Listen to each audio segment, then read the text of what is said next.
Vamos abrir Mateus capítulo 5, irmãos. O Evangelho de Mateus, capítulo 5.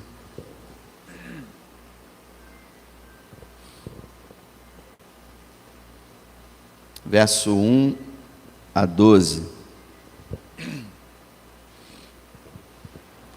Mateus capítulo 5, de 1 a 12. Jesus, vendo a multidão, subiu ao monte e, assentando-se, aproximaram-se dele os seus discípulos. E, abrindo a boca, os ensinava, dizendo: Bem-aventurados os pobres de espírito, porque deles é o reino dos céus. Bem-aventurados os que choram, porque eles serão consolados. Bem-aventurados os mansos, porque eles herdarão a terra. Bem-aventurados os que têm fome e sede de justiça, porque eles serão fartos. Bem-aventurados os misericordiosos, porque eles alcançarão misericórdia. Bem-aventurados os limpos de coração, porque eles verão a Deus. Bem-aventurados os pacificadores, porque eles serão chamados filhos de Deus. Bem-aventurados os que sofrem perseguição por causa da justiça, porque deles é o reino dos céus.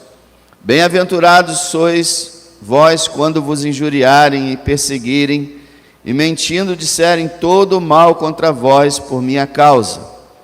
Exultai e alegrai-vos, porque grande é o vosso galardão nos céus, porque assim perseguiram os profetas que foram antes de vós. Irmãos, essas palavras do mais famoso sermão do nosso Senhor Jesus Cristo, sermão chamado pelos cristãos o Sermão do Monte e pelos católicos o Sermão da Montanha, né? O sermão mais famoso, e dentro desse sermão mais famoso, as palavras mais famosas do Senhor são essas palavras das chamadas bem-aventuranças. E essas palavras, elas são um bom exemplo de como a palavra pode ser distorcida e como as pessoas podem enxergar na Bíblia algo que não existe. Muitas pessoas do mundo abraçaram essas palavras, tomaram-nas como suas e disseram, por exemplo, que aquele que é pobre, materialmente falando, é bem-aventurado.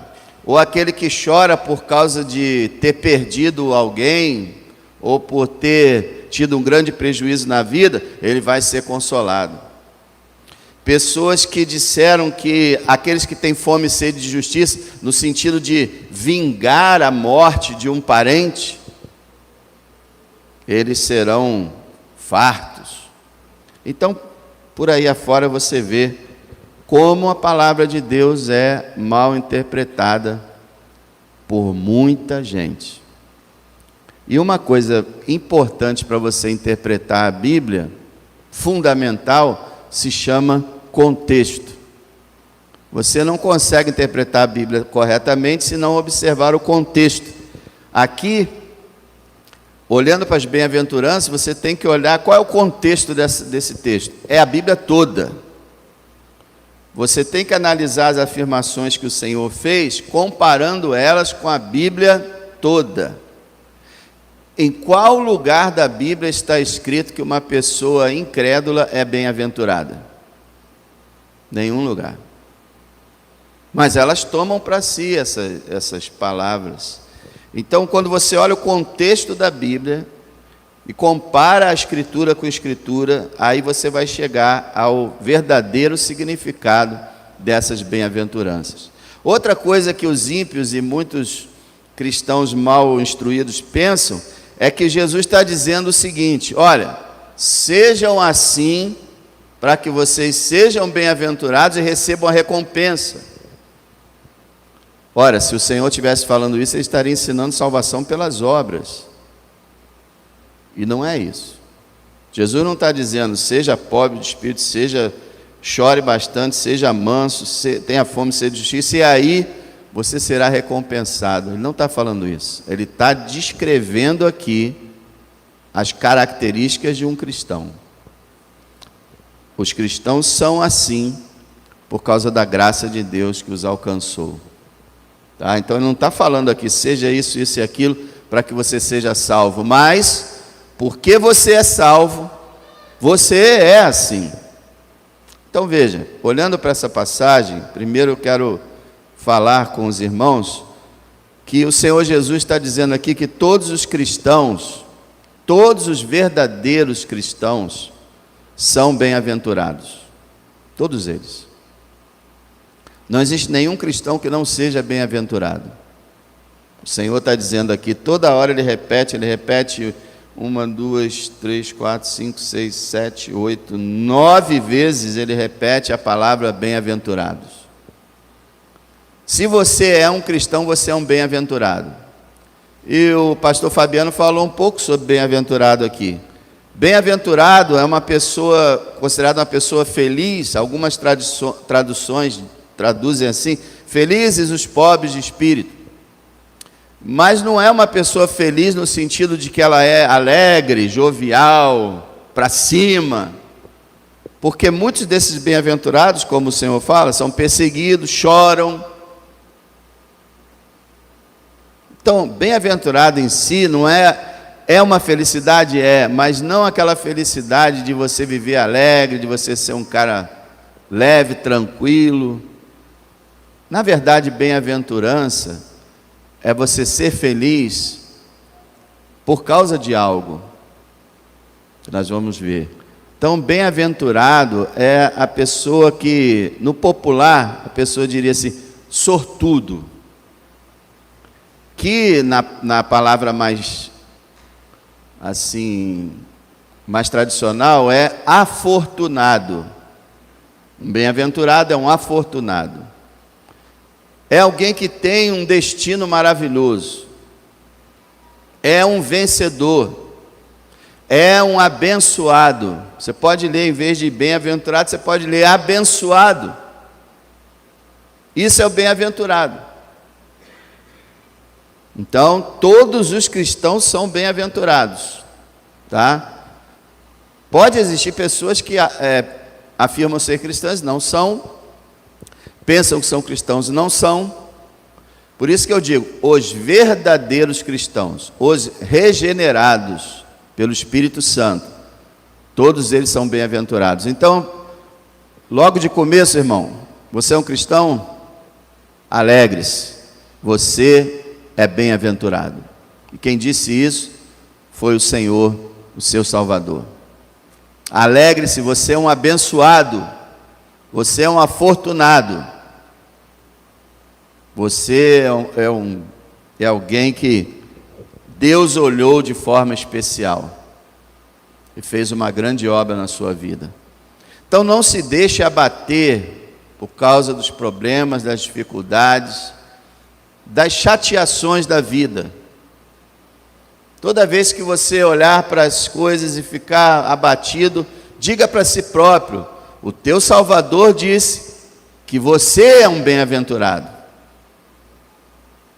Mesmo que seja pobre, mesmo que tenha enfermidades, mesmo que lute com a família, mesmo que tenha dificuldades extremas, você é um bem-aventurado, até porque quem é o maior bem-aventurado de todos? Nosso Senhor Jesus Cristo. E quem sofreu mais do que Ele? Ninguém. De sofrimento, nosso Salvador entende. Tá? Então, primeiro eu queria que você percebesse isso. Todos os cristãos são bem-aventurados. Porque não são bem-aventurados por si próprios, mas pela obra que Deus fez em suas vidas. Agora, os cristãos são bem-aventurados por causa da recompensa que receberam e receberão. O Senhor, Ele explica isso. Olha o verso 3. Bem-aventurados os pobres de espírito, por quê? porque deles é o reino dos céus. Ele começa com essa bênção maravilhosa. O cristão possui o reino dos céus. Os céus, o reino dos céus são dele. Ele participa. Ele recebeu essa herança. Por enquanto a gente está na terra, mas quando a gente sair dessa terra, a gente vai entrar direto no reino do céu, porque o Senhor nos concedeu isso. Verso 4, bem-aventurados que choram, porque serão consolados. Tudo isso aqui são recompensas dadas, e algumas ainda serão dadas. Mas aqui ele fala que nós somos bem-aventurados porque somos consolados. E eu já expliquei que essa palavra consolo, consolado, significa fortalecido. A maioria das Bíblias mais modernas estão traduzindo assim agora. Fortalecidos. Então, bem-aventurados, porque serão fortalecidos, serão recompensados de uma maneira maravilhosa. Verso 5. Bem-aventurados os mansos, porque eles herdarão a terra. São bem-aventurados por causa dessa recompensa, herdarão a terra. Hoje nós temos um bocadinho de terra, né? Cada um tem um bocadinho de terra, que isso é a sua casa. Outros, às vezes, nem esse bocadinho tem, porque pagam aluguel. Mas esse planeta, quando ele for destruído pelo fogo e for regenerado pelo poder de Deus, e o novo paraíso surgir nesse planeta inteiro, nós estaremos lá. Então a recompensa é essa: herdaremos a terra. Não uma terra feia assim não, irmão. Porque, olha, você pode reparar uma coisa. Quando você vai a uma região serrana, por exemplo, e você olha aqueles montes, que lindos, que maravilhoso. Por exemplo, aqui a Serra de Tinguá. Nós temos esse privilégio, né, de ter aqui uma visão ali muito grande. A gente vê a Serra de Tinguá. É linda, não é? Mas aonde o homem chega e põe as suas digitais, fica horroroso. Às vezes você olha ali, você vai andando pela linha vermelha, aí tu olha para a tua direita e vê a zona norte do Rio, junto com a zona sul, e você vê o monte que não foi tocado, é lindo. O monte onde o homem chegou é feio. Então, nós não vamos herdar uma terra assim. Vamos herdar uma terra linda no conteúdo e na aparência. Herdaremos a terra. Essa promessa, essa bem-aventurança, não é para agora, é para depois da volta de Jesus. Mas esperemos, né, com alegria, com confiança. No verso 6 ele fala que nós somos bem-aventurados, porque bem-aventurados os que têm fome e sede de justiça, porque eles serão fartos.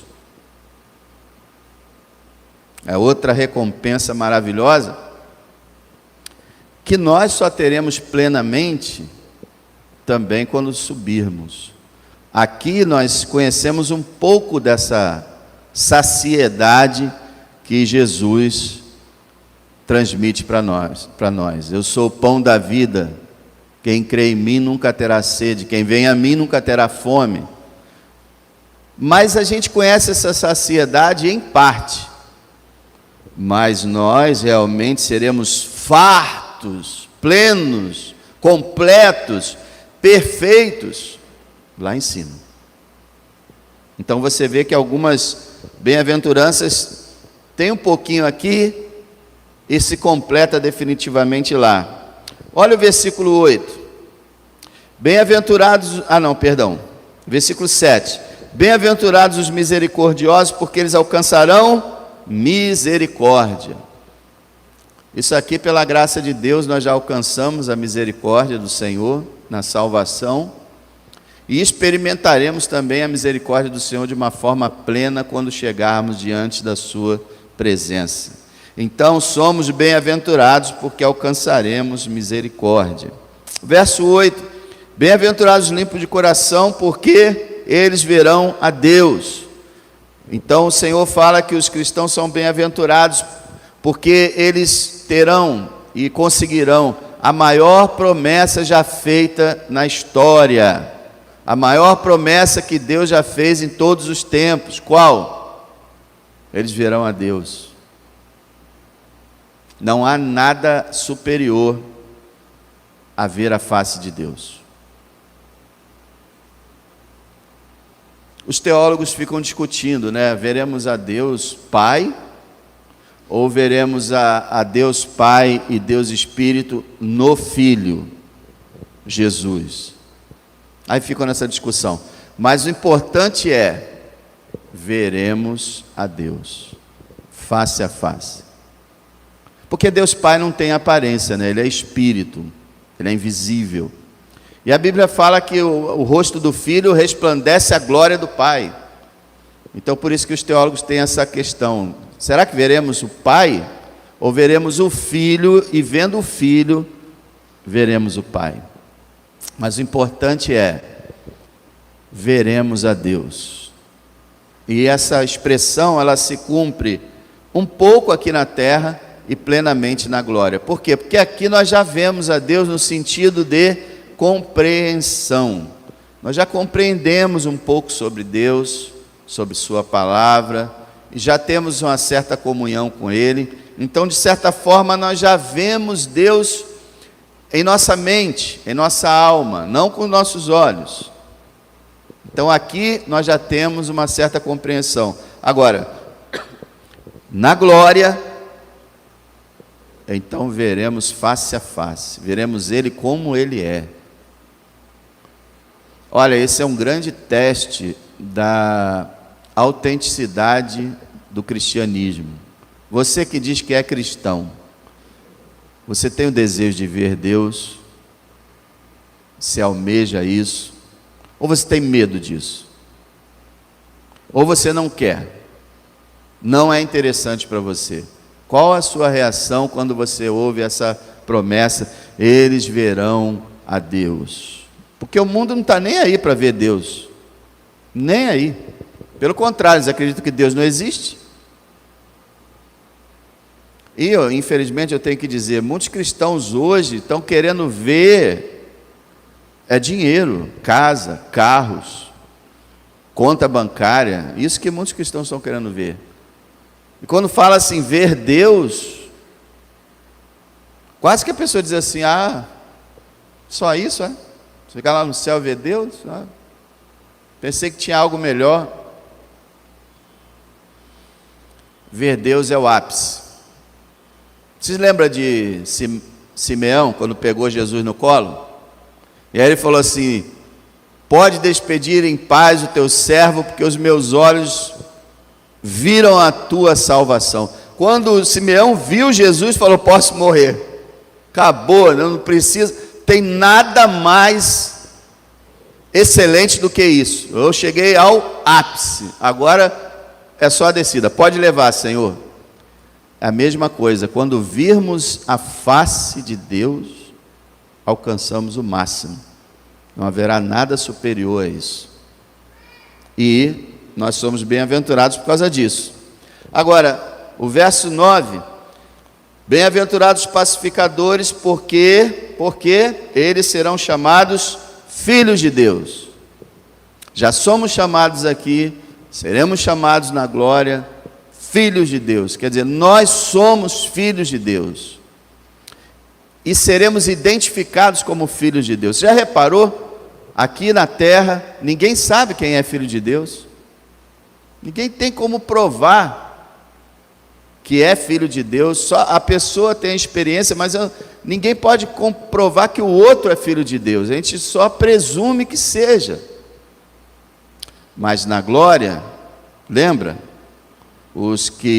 As ovelhas serão colocadas à direita e os bodes à esquerda.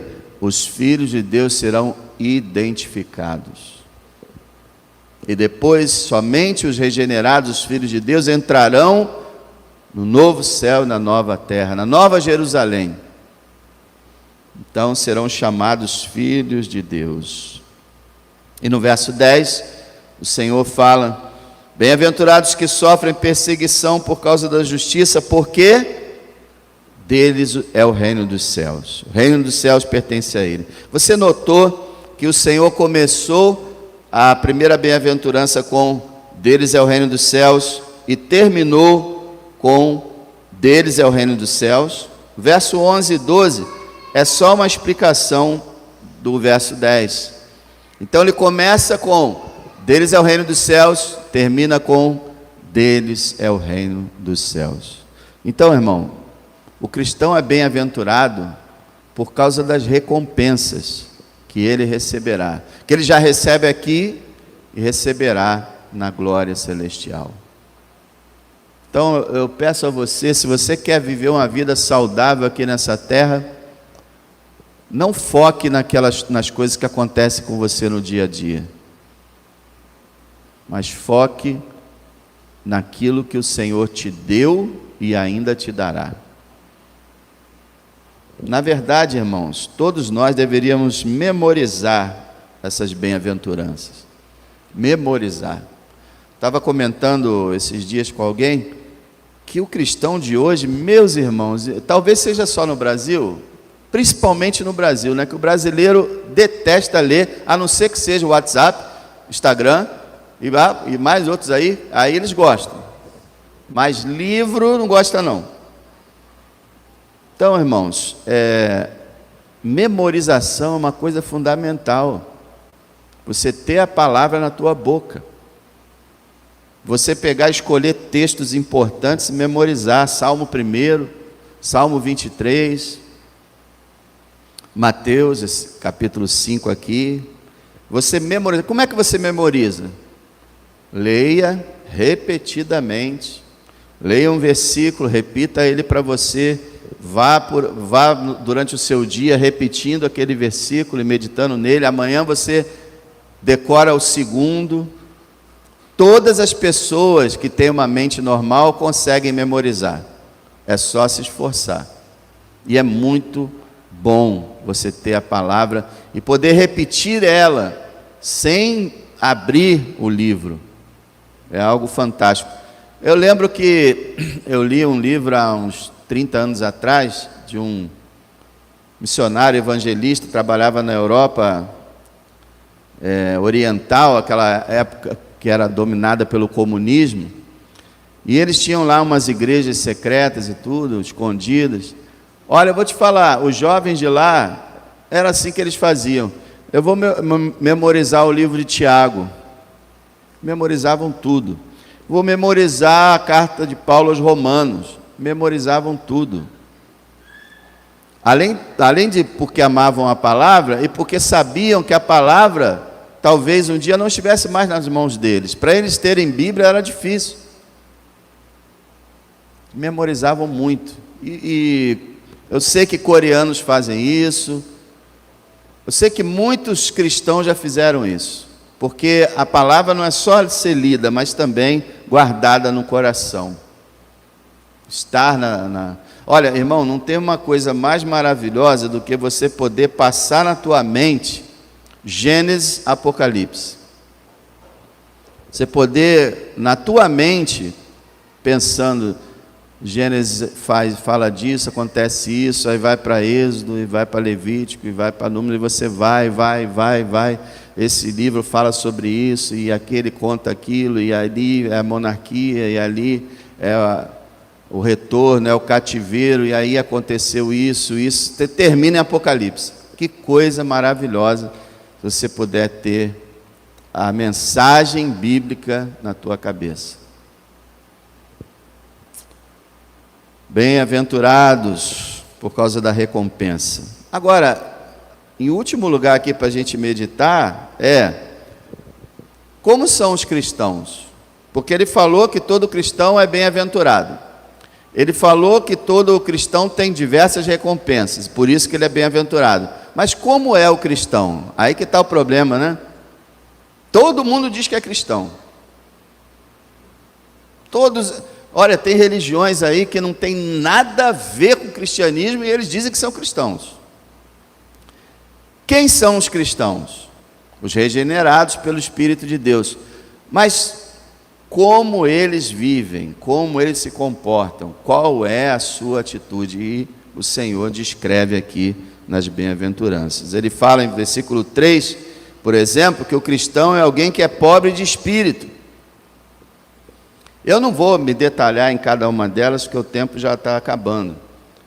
Mas é muito engraçado que a expressão pobre de espírito, que Jesus considerou ótima, o diabo tornou essa expressão odiosa. Você já viu que a pessoa fala assim, fulano é pobre de espírito? Poxa, que coisa horrível.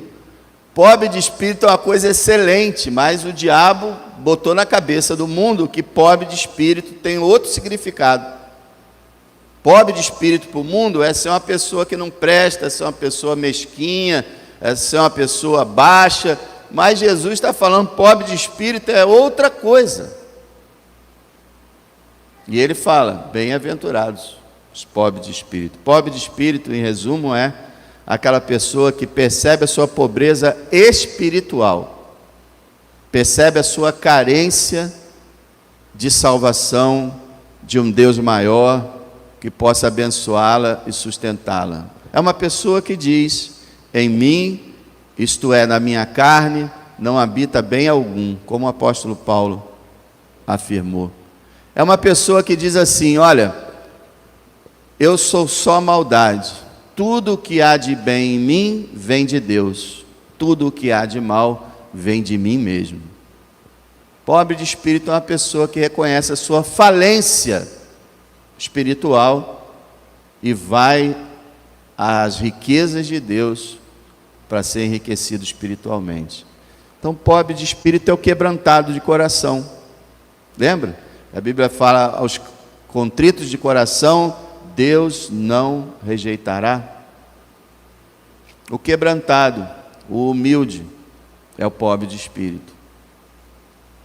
Depois ele fala, verso 4, bem-aventurados que choram.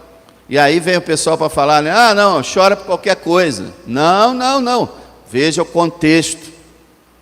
O versículo anterior acabou de falar a pessoa que reconhece sua falência, reconhece sua pobreza, reconhece o quanto é pecador. E aí esse reconhecimento faz o quê? Faz com que a pessoa chore. Mas chore o quê? Chore seus pecados, sua miséria. O cristão é alguém que chora. Talvez as lágrimas não caiam dos olhos, porque muita gente é tão dura, muitas pessoas elas são tão firmes assim, emocionalmente, que não choram. Pode cair o mundo, que não cai uma lágrima do olho da pessoa. Mas aqui o chorar não significa apenas cair lágrima dos olhos, porque também existem as lágrimas de crocodilos, ouviu falar? Pessoas que caem lágrimas não estão nem aí, aquele choro é vazio. Então o choro aqui é um lamento profundo da alma, que nem sempre se evidencia em lágrimas escorrendo. A lágrima não está descendo, mas na tua alma está. Há um lamento profundo pelos seus pecados. Eu vou perguntar a você, irmão, você não se sente triste por não ser aquilo que você devia ser? Sente não? Pois devia.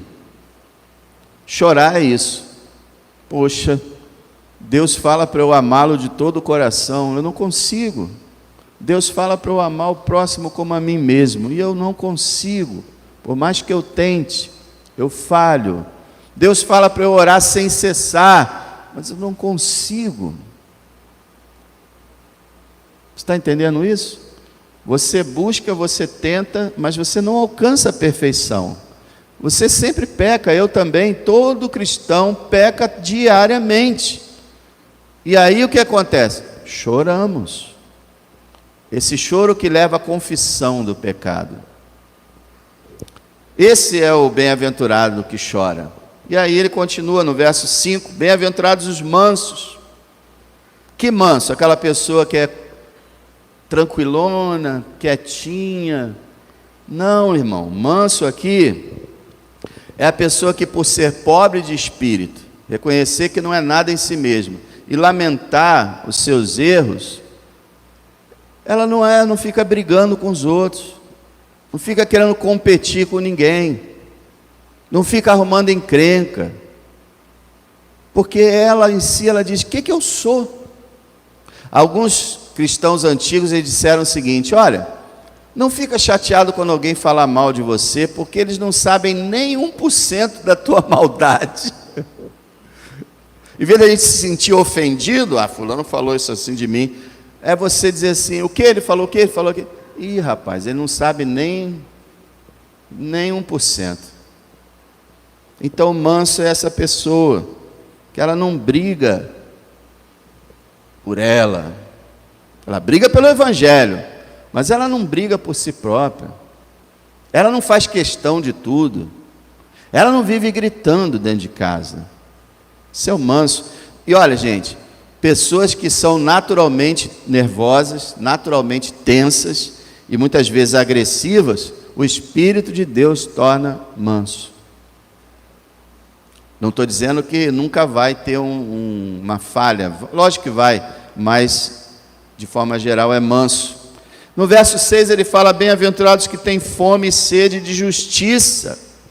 Aí que o pessoal vem, né? Não, fome e sede de justiça é vingar a pessoa que foi assassinada da nossa família, é apedrejar o governo, é tentar arrebentar todo mundo. Fome e sede de justiça, eu quero justiça.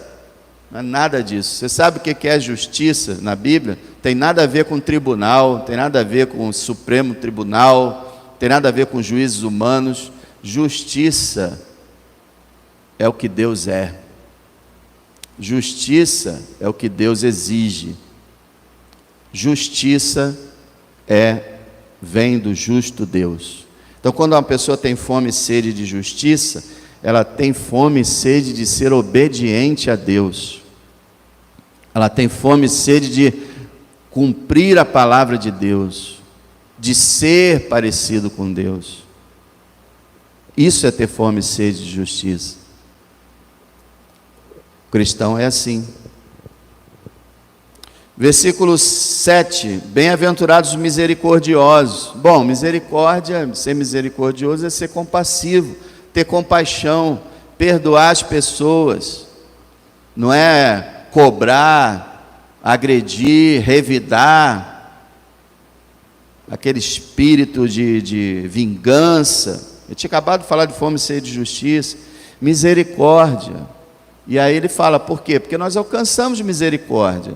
Você se lembra das histórias que o Senhor conta sobre pessoas que pediram perdão, receberam perdão, mas na hora de perdoar, não, paga tudo. Mas como que um cristão, sendo um miserável pecador, tendo sido perdoado, não vai perdoar o próximo? Misericordiosos são pessoas que não julgam demais, que não vivem condenando, que dão uma chance para as pessoas. Misericordiosos. E são pessoas que sentem no coração delas compaixão pelo próximo.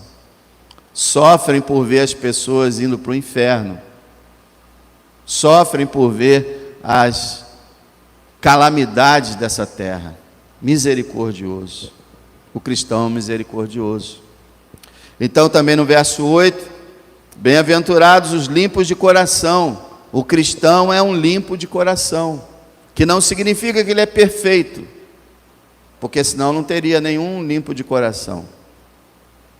Mas limpo de coração significa que ele é sincero, ele não tem um coração duplo, ele não é uma pessoa que tem duas caras, mas ele tem um propósito só: glorificar a Deus.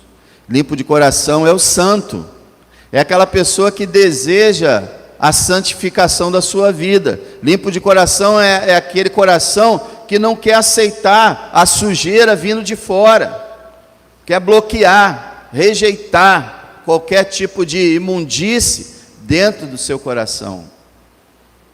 O cristão é um limpo de coração. Veja, Nunca mais pense que limpo de coração significa ser impecável, perfeito, porque ninguém é. E existem vários textos na Bíblia que falam que os cristãos são limpos de coração. No verso 9, bem-aventurados pacificadores. O cristão é um pacificador. Pacificador é uma pessoa que faz tudo para que as pessoas tenham paz. E qual a maior paz que uma pessoa precisa ter? A paz de Cristo. Então, o pacificador é um evangelista. É um pregador na sua casa, na sua escola, no seu trabalho, na vizinhança, no ônibus, no trem, no carro. Ele é alguém que está procurando sempre que as pessoas encontrem a paz. E pacificador também, descendo mais, tirando a questão da salvação, pacificador é aquele que fica apagando incêndio. Poxa, tem alguém brigando com alguém ali, bom, vamos ali, vamos reconciliar. Não foi isso que Jesus fez? Ele não desceu da glória para nos reconciliar com Deus? Então, o Filho de Deus quer que as pessoas vivam reconciliadas. Ele não alimenta a contenda, não é fofoqueiro, não é caluniador. Ele é uma pessoa que deseja que todos vivam bem, todos estejam bem. E o mundo não é assim, você sabe que não. Uma das palavras mais famosas da internet é palavra feia, treta, palavra ridícula. E a palavra mais famosa da internet é o que todo mundo quer ver. O que é treta? Briga.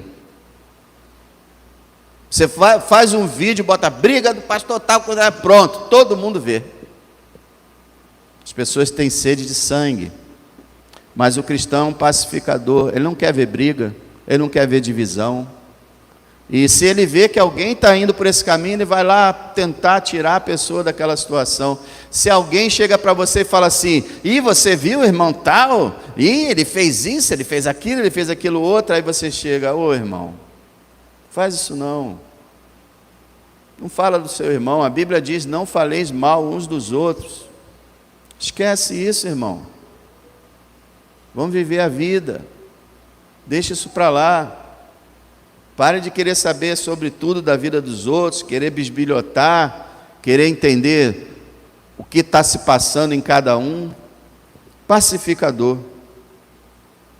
O verso 10 termina dizendo, bem-aventurados que sofrem perseguição por causa da justiça. Ele fala no verso 11, bem-aventurados sois vós quando vos injuriarem, perseguirem, mentindo, disserem todo mal contra vós por minha causa, exultai e alegrai-vos, porque é grande o vosso galardão nos céus, porque assim perseguiram os profetas que foram antes de vós. O Senhor fala o seguinte, olha, se você for perseguido, bem-aventurado. Por quê? Porque o reino do céu é teu. Se alguém te persegue porque você é cristão, então você está sendo demonstrado que você é cristão e o reino do céu te pertence. Não liga para perseguição. E a gente liga, né? Porque a gente está sempre preocupado com o que as pessoas falam da gente ou pensam da gente. E a gente fica triste quando a gente é perseguido. Eu fui tentar falar de Jesus para uma pessoa, ela me deu um monte de patada. Isso fere, né? Mas a gente tem que controlar isso. A gente tem que se importar menos conosco e mais com as pessoas e com o próprio Deus. Não liga para a perseguição. Se começarem a falar mal de você, o Senhor fala, exultem e alegrem-se, porque grande é o galardão nos céus, porque fizeram isso com os profetas. Agora tem uma explicação aqui. Não é falar mal do crente porque ele é fofoqueiro, porque ele é desonesto, porque ele é duas caras, que ele é falso, não é isso. É falar mal do cristão porque ele é cristão, porque ele serve a Deus, porque ele está na luz, porque ele tenta ganhar as almas, entendeu? Se falarem mal de nós porque nós pecamos, não tem nenhuma bem-aventurança nisso. Agora, se a nossa vida cristã incomoda as pessoas porque elas estão nas trevas, aí então somos bem-aventurados. Então, como é que é um cristão? Você está percebendo? Tanto essa passagem como o Novo Testamento inteiro, ele procura mostrar como é o cristão, porque não é todo mundo que é cristão, irmão. Como é que é um cristão? Ele é pobre de espírito, humilde, ele chora seus pecados, ele é manso, ele tem fome e sede de Deus, ele tem misericórdia das pessoas, ele tem um coração purificado, ele é um pacificador e ele não para por causa da perseguição. A pergunta é fácil a aplicação? Irmão, toda vez que você ler a Bíblia, tente aplicá-la ao seu coração, ela vai ficar muito melhor. Tem gente que, eu leio a Bíblia e não sinto nada, porque você não aplica a Bíblia. Lendo isso, a pergunta você é cristão? É a pergunta que eu faria quando eu lesse aqui, eu sou cristão. Irmão, uma coisa que dificulta é porque todo cristão é humilde. Então, na humildade do cristão, ele não consegue, entendeu? Ele olha assim, meu Deus. Tudo bem, então vamos conceder. Que você possa olhar e dizer assim, Senhor, eu posso não ser isso numa grande quantidade, numa grande qualidade, mas sim, eu sei que eu tenho essa característica, pela Tua graça. Então você pode dizer que você é humilde, que você chora, que você é manso e tudo mais aqui? Pode? Então você é cristão. Agora, se você olhar e disser assim, olha, na verdade, não tem nenhuma característica minha aqui, então você não é cristão. Simplesmente isso. Porque Jesus está descrevendo como é um cristão. Se alguém aqui, pelo Espírito Santo, for convencido de que não é, o que você vai fazer? Não, a partir de hoje, eu vou ser isso, eu vou ser aquilo. Não, para. Se você um dia descobrir que não é crente, o que você tem que fazer não é ser isso ou ser aquilo. Você tem que ir aos pés da cruz, ao Senhor Jesus Cristo, e dizer, ó Senhor, salva minha alma. Entendeu? A Bíblia não está ensinando para você ser assim para ser salvo. Ela está dizendo como é o cristão. E, em último lugar, outra aplicação é a seguinte: se você é cristão, e eu creio que muitos aqui são, porque, irmão, é pela misericórdia, né?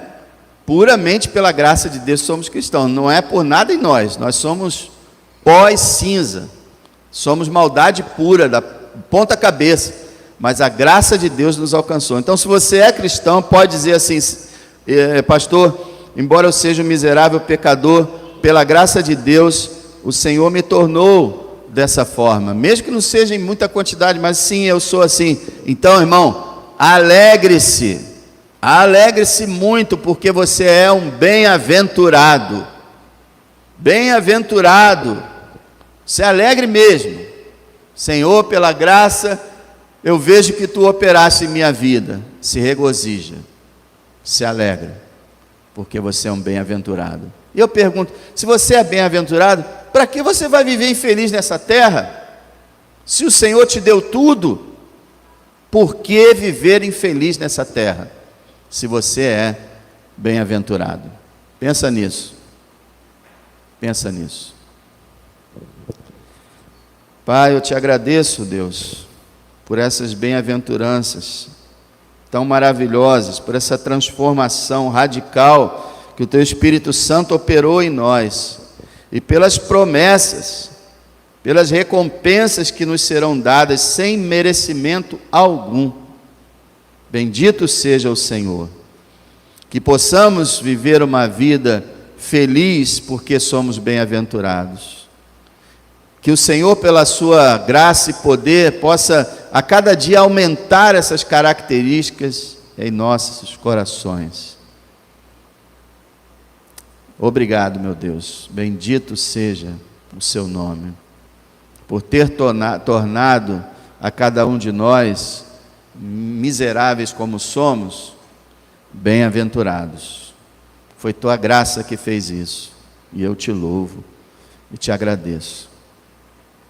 Que meus irmãos possam se alegrar em Ti, E aquele que achar falha em si próprio, que possa examinar o seu coração, e se for o caso, arrepender-se, voltar ao primeiro amor, ou até mesmo pedir a verdadeira salvação da sua alma. O Senhor conhece o coração e a condição de cada um de nós aqui.